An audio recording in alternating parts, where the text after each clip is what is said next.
और सोनीपत में पहलवान निशा और उनके भाई की हत्या का मामला लगातार तूल पकड़ता जा रहा है। दोनों का सिविल अस्पताल में पोस्टमार्टम हुआ।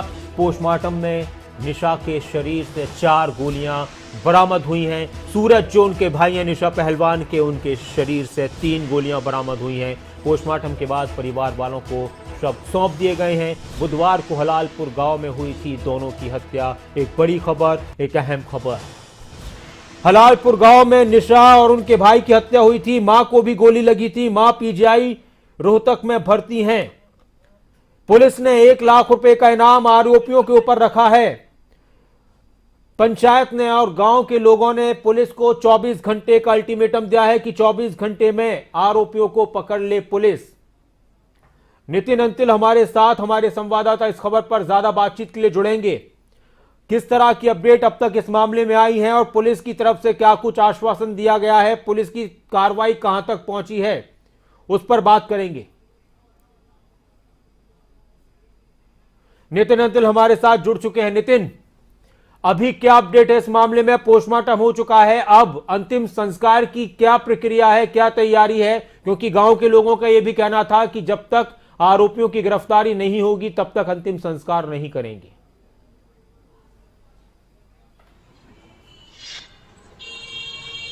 नासिर, मैं आपको बता दूं, जो पंचायत हुई थी उसमें सहमति बन गई थी और परिजनों ने जो वादा किया था प्रशासन से कि वो प्रशासन के साथ रहेंगे, और उसी सहमति बनने के बाद परिजन जो है सोनीपत के नागरिक अस्पताल पहुंचे थे। पोस्टमार्टम करवाया गया है और सबसे अहम जानकारी ये मिली है कि निशा जो पहलवान खिलाड़ी थी उसके शरीर से 4 और उसके भाई सूरज के शरीर से 3 गोलियां बरामद हुई हैं। वहीं सोनीपत नागरिक अस्पताल के पीएमओ ने जानकारी ये भी दी है कि जो गोलियां हैं, जो बुलेट हैं, वो शरीर के आर पार नहीं निकली बल्कि शरीर के अंदर से ही बरामद हुई हैं। उसके बाद सभी 7 गोलियों को सील कर दिया गया है और पुलिस के हवाले कर दिया है, और जो दोनों भाई बहन के शव थे परिजनों के हवाले कर दिया गया है। और जो उनके पिता थे सीआईएसएफ में तैनात थे, उनके जो साथी थे वो भी सोनीपत नागरिक अस्पताल पहुंचे थे। दोनों के शवों को परिजनों के हवाले कर दिया और यहाँ से निशा और जो सूरज है उसका भाई, दोनों के शवों को परिजन लेकर हलालपुर गाँव के लिए निकल चुके हैं।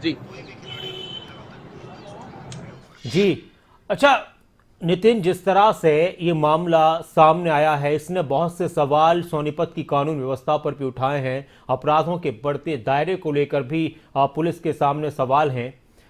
अब पुलिस की तरफ से जो कार्रवाई की जा रही है उस कार्रवाई को देखते हुए क्या लग रहा है? और कुछ पुलिस की तरफ से है कि हाँ कुछ पुलिस को क्लू मिले हैं कि हाँ उनको हम पकड़ लेंगे चल 24 घंटे, और अगर 24 घंटे नहीं पुलिस गिरफ्तार कर पाती 24 घंटे के अंदर तो फिर गांव वालों की कोई इस पर और कोई रणनीति है?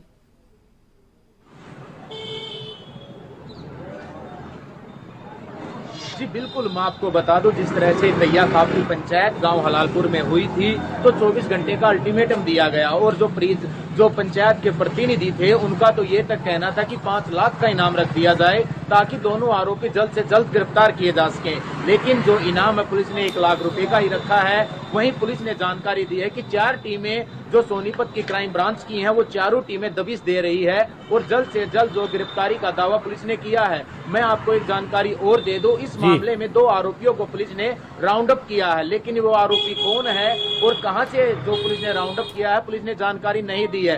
पुलिस का ये कहना है इस मामले में डीएसपी का कि ये उनकी तफ्तीश का विषय है, इस बारे में वो कोई जानकारी नहीं देंगे। फिलहाल जो है दोनों के शवों के दाह संस्कार के लिए वहाँ पर जो गांव हलालपुर में भारी पुलिस बल की तैनाती कर दी गई है और पुलिस बल की तैनाती के साथ ही जो पीसीआर के साथ ही दोनों के शवों को यहाँ से ले जाया गया है। वहीं पुलिस की अगर कानून व्यवस्था की बात कर ली जाए तो पुलिस की कानूनी व्यवस्था पर सवाली निशान जरूर खड़े हो रहे हैं नासिर, क्योंकि 1-2 नहीं बल्कि 7 गोलियां तो दोनों भाई बहन के अंदर से बरामद हुई हैं, उनके शरीर के अंदर ही थी। इसके अलावा जो जानकारी मिली, एकेडमी के अंदर दर्जनों फायर किए गए हैं, 15 से 14 जो फायर किए गए हैं। आरोप जो संचालक और कोच पवन और उसके साथ ही सचिन पर लगे हैं। उनका एक पोस्टर भी सोनीपत पुलिस ने जारी कर दिया है कि इनको जल्द से जल्द सूचना देने वाले को, पकड़वाने वाले को इनाम दिया जाएगा। लेकिन 4 टीमें बना दी गई हैं। मैं आता हूं आपके पास। उस पोस्टर का आप जिक्र कर रहे हैं उस पर मैं आपसे बात करूंगा। एक बड़ी खबर, एक अहम खबर, सोनीपत के गांव हलालपुर में डबल मर्डर मुद्दे के मामले को लेकर जिन लोगों पर आरोप लगे हैं, आरोपियों के साथ आरोपियों का पोस्टर भी पुलिस ने जारी किया है और सूचना देने वाले लोगों को इनाम देने का ऐलान किया गया है। 1 लाख रुपए का इनाम दिया जाएगा।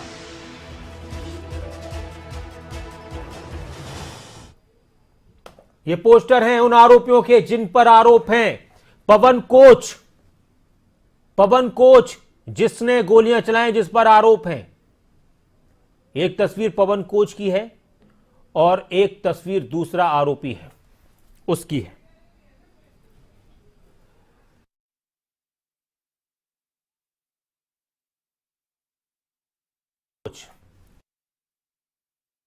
और ये पुलिस ने इसमें लिखा है कि सर्वसाधारण को सूचित किया जाता है। ये वो लोग हैं जिन पर आरोप है हत्या का और 1 लाख रुपए का इनाम है इन आरोपियों के ऊपर। अच्छा नितिन, ये जो आरोपी हैं दोनों, पवन कोच और सचिन, इनके बारे में गांव के लोग कुछ कहते होंगे कि किस तरह के लोग थे ये, किस तरह की इनकी हरकतें थीं, क्योंकि इन्होंने एक ऐसी घटना को अंजाम दिया है जिसकी गूंज, गोलियां तो सोनीपत में चली थी लेकिन सुनाई पूरे देश में दी है गूंज।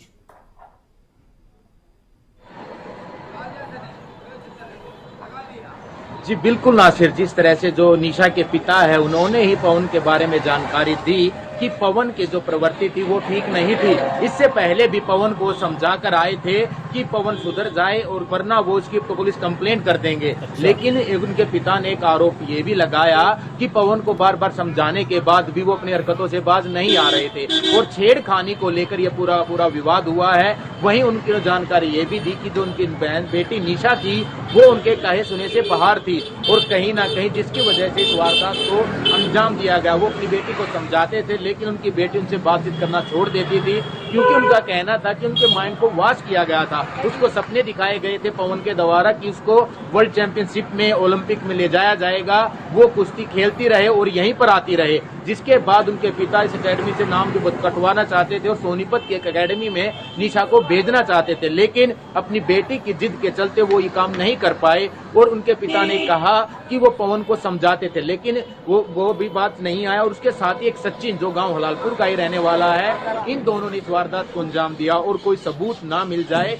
जो आरोप है ये भी लगे हैं कि जो अकेडमी में सीसीटीवी कैमरे थे, डीवीआर थी, उनको वो अपने साथ ही उखाड़ कर ले गए और उसके बाद ग्रामीणों ने अकेडमी को आग लगा दी। वहीं आज जो एएसपी, एसपी, डीएसपी से जो ग्रामीणों की बात हुई उसमें जो ग्रामीण है उनका ये कहना था कि जो ये अकेडमी है, इस अकेडमी को लेकर पहले भी वो शिकायत दे चुके थे लेकिन पुलिस ने कोई ठोस कार्रवाई नहीं की। जी नासिर।